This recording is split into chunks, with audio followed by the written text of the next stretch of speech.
This happened during my early 20s.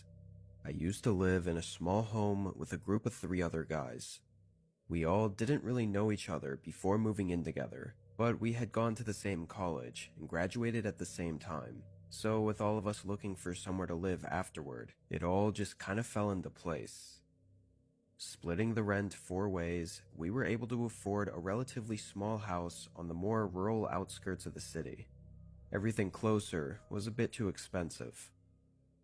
All went well for the first 9-ish months, but pretty suddenly 2 of the guys decided to move out, leaving just me and KJ.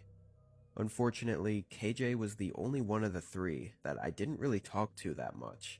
He was always working, or getting home late, or just not wanting to hang out with the rest of us, so it kinda sucked that it was the other 2 that left. It also meant we had to pay double between each of us. This wasn't something we could keep up, and agreed that at the end of the lease in 3 months, we would go our separate ways and leave the house. For the first month after the 2 left, it became really apparent how absent KJ was. On my days off, I was often at home just chilling all day and night by myself, which was very different from when the other 2 lived here. I didn't care too much. If anything, it was great having the place all alone, but I did think it was odd he was out for so long all the time.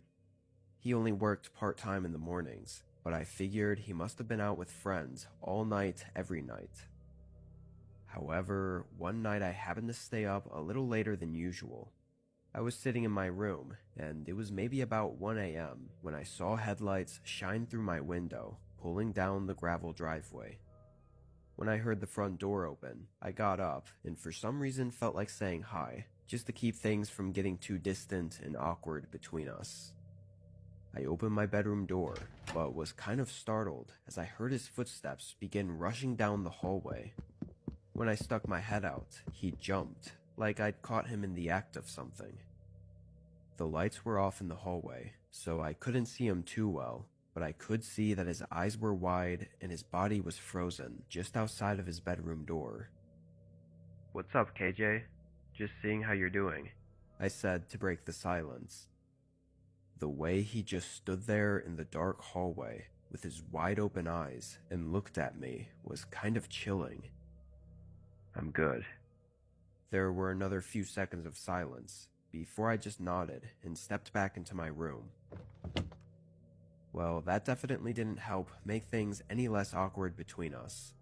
Why was he acting so strange, hurrying to his room and all? I didn't want to be nosy, but it kinda had me concerned.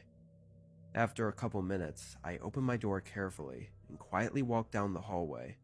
I just wanted to listen for a second as I passed by his room, and nothing more. But when I did, I heard him moving around frantically, like he was opening and closing drawers chaotically. It was so odd that I stopped walking for a second and leaned a bit closer to his door. The chaos continued, making me feel really uneasy, until it suddenly went quiet. Everything stopped, like he just froze. As the seconds started to go by, I got increasingly more uneasy and wanted to get out of that hallway. But before I could even move, the door suddenly swung open. KJ stood in the doorway with the same wide open eyes as before, staring right at me. In an effort to cover for myself, I said I was just heading to the kitchen and asked if he wanted anything. KJ quietly muttered no, then closed the door on me. It was honestly really creepy and only made me feel more like something was going on with him. I went into the kitchen to follow through with what I said, then went back to my room. He was quiet for the rest of the night. For the next probably 5 or 6 days, I found myself more attentive to what KJ was up to. I'd stay up until he got home, always feeling too uncomfortable to sleep until I knew he was in his room and up to nothing. During those days, he remained in that disturbing, almost zombie-like state that he was in that one night. His eyes grew increasingly more restless every day, and he spoke no more than a couple words, always hurrying into his room.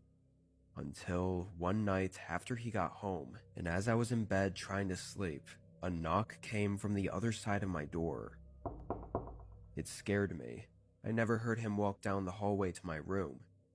I got up and opened the door. He had that same look with restless eyes, but had a partial smile as well. He mentioned that he just got home and thought he dropped his wallet somewhere out in the driveway as he was walking up to the door, asking if I had a flashlight and would help him find it real quick. I found it strange, like he'd never asked anyone for help before, or really to do anything with him. Although I thought it was odd and I was tired, I thought maybe this was a chance to make things better, so I grabbed a flashlight and followed him out to the driveway. He started up some small talk, just asking about work and stuff, as we started walking on the gravel and looking around. I noticed almost right away that his car was parked really far down the driveway though, like all the way at the end, for seemingly no reason. So if he walked all this way, we had to do the same to look for his wallet. We got all the way down to his car, and I never spotted anything on the ground, but then he started leading me away from the car. I was still shining the light around, but realizing there was no reason his wallet should be way out here away from the driveway, I asked what we were doing. KJ took a few seconds to respond, like he was thinking, before saying he went for a short walk out here earlier, so he could have dropped it. But I didn't really believe him. He kept trying to lead me further from the driveway and deeper into the woods. Every time I said we should turn back, he would repeatedly try to convince me otherwise. It got really suspicious really fast. I felt my nerves building up. Here, you could take the flashlight. I'm gonna head back to the house. I gotta be up early for work tomorrow anyway, I said as I tried to hand over the flashlight to him and make my exit. He didn't take it though. His clearly fake smile faded, and his restless eyes looked more than disappointed. He looked angry. He didn't respond, but the tension was making me really uneasy.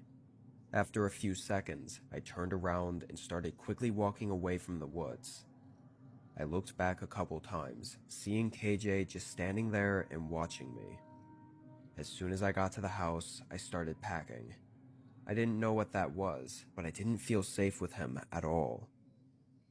I didn't sleep the whole night, listening to make sure KJ wasn't up to anything else. But he never came back to the house that night. In the morning, I got everything important stashed into my car and left. Even years later, I never heard anything from KJ or figured out what was going on. His behavior wasn't normal, and I honestly think he was planning to do something horrible in the woods that night.